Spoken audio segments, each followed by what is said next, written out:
खबर रामदास अठावले का आकाश आनंद को offer Republican party of India यानी कि आरपीआई में शामिल होने का ऑफर दिया गया है। पार्टी को यूपी में मजबूती मिलेगी। रामदास अठावले ने ये कहा है, बाबा साहेब भीमराव अंबेडकर के मिशन को आगे बढ़ाएंगे। रिपब्लिकन पार्टी ऑफ इंडिया का नेतृत्व करने वाले अठावले ने कहा है कि आरपीआई बाबा साहेब अंबेडकर के विचारों पर आधारित है।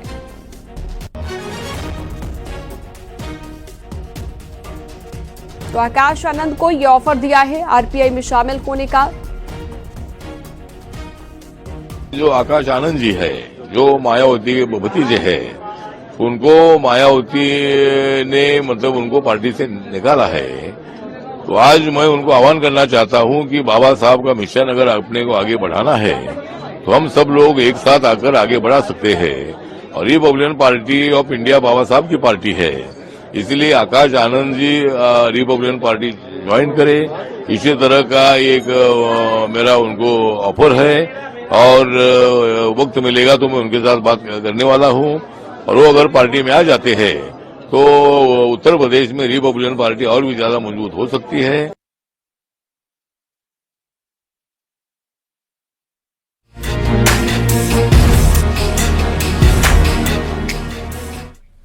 मुजफ्फरनगर का नाम बदलने की मांग उठाई जा रही है। मुजफ्फरनगर का नाम लक्ष्मी नगर करने की मांग उठाई जा रही है। बीजेपी के एमएलसी ने ये नाम बदलने की मांग उठाई है। बीजेपी एमएलसी मोहित बेनीवाल की तरफ से ये मांग की गई है।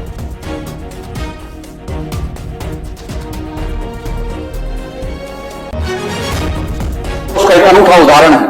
अधिष्ठाता महोदय, मैं आपके माध्यम से एक ऐतिहासिक मांग करना चाहता हूं और महाभारत काल से जुड़े जनपद मुजफ्फरनगर का नाम बदल करके लक्ष्मी नगर करने की मांग इस सदन के माध्यम से करना चाहता हूं। महाभारत काल से जुड़े इस जनपद का नाम बदलने का प्रश्न केवल एक प्रश्न मात्र नहीं, बल्कि ये हमारे सांस्कृतिक गौरव, सभ्यता के पुनर्जागरण और ऐतिहासिक सत्य की पुनर्स्थापना का संकल्प है। बीएसपी प्रमुख मायावती ने केंद्र और राज्य सरकारों पर मुस्लिमों के साथ सौतेला व्यवहार किए जाने का आरोप लगाया है। मायावती के इस बयान पर बीजेपी हमलावर है। बीजेपी ने दो टूक शब्दों में साफ कर दिया है कि केंद्र की मोदी सरकार और राज्य की योगी सरकार किसी के साथ भेदभाव नहीं करती। ये रिपोर्ट देखिए।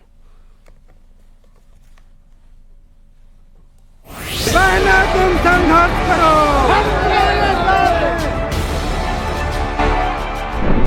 2027 का चुनाव अभी बाकी है, लेकिन तुष्टीकरण की सियासत ने अभी से जोर पकड़ लिया है। हर कोई मुसलमानों का हितैषी बनने की होड़ लगा रहा है। यूपी में राजनीतिक जनाधार खो चुकी बीएसपी भी इसी दौड़ में एक बार फिर से जुट गई है। बीएसपी चीफ मायावती ने केंद्र और राज्य सरकार पर निशाना साधा। उन्होंने दोनों ही सरकारों पर मुस्लिमों के साथ सौतेला व्यवहार करने का इल्जाम लगाया। उन्होंने कहा कि मुस्लिमों के साथ धार्मिक मामलों में सौतेला व्यवहार न्याय संगत नहीं है। उन्होंने इस संबंध में अपने सोशल मीडिया एक्स हैंडल पर पोस्ट करते हुए बीजेपी पर निशाना साधा और लिखा, भारत सभी धर्मों को सम्मान देने वाला धर्मनिरपेक्ष देश है। ऐसे में केंद्र और राज्य सरकारों को बिना पक्षपात के सभी धर्मों को मानने वालों के साथ एक जैसा बर्ताव करना चाहिए। लेकिन अब मुसलमानों के साथ धार्मिक मामलों में भी सौतेला रवैया अपनाया जा रहा है। ये न्याय संगत नहीं है।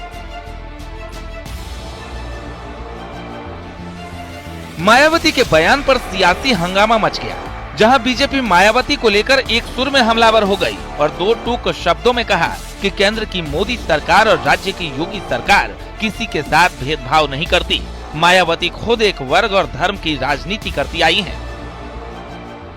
जिस तरह से रमजान में लाउड स्पीकर उतारे जा रहे हैं, ये मुस्लिमों के साथ भेदभाव है। जो विधि अनुसार होगा, जो गैर कानूनी होगा, बिना अनुमति के लगा होगा, वो तो उतारा भी गया था, आगे भी उतारा जाएगा। कोई लगाएगा तो उसके खिलाफ कार्रवाई भी होगी। एक योजना का नाम केंद्र सरकार और प्रदेश सरकार की एक योजना का नाम बता दीजिए कि जिसमें एक लाइन लिखा हो कि ये मुसलमानों को इस योजना का लाभ न दिया जाए।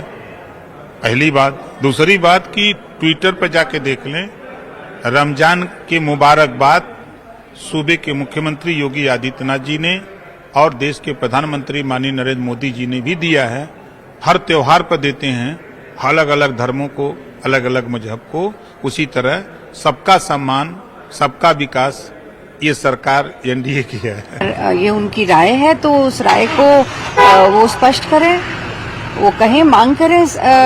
क्यों नहीं मांग करती उत्तर प्रदेश की सरकार से या केंद्र की सरकार से कि उस पर विचार किया जाए? उनकी आवाज तो बहुत बुलंद है। निश्चित तौर पे जब से 2014 से भारत में आरएसएस से पोषित भाजपा की सरकार है, निश्चय ही इस बात में अब कोई गुंजाइश नहीं है कि हम ये बात कहने में थोड़ा सा भी संकोच करें कि भारत में भेदभाव किया जा रहा है। ये तो खैर इस देश में बहुत पहले से चला आ रहा है। कभी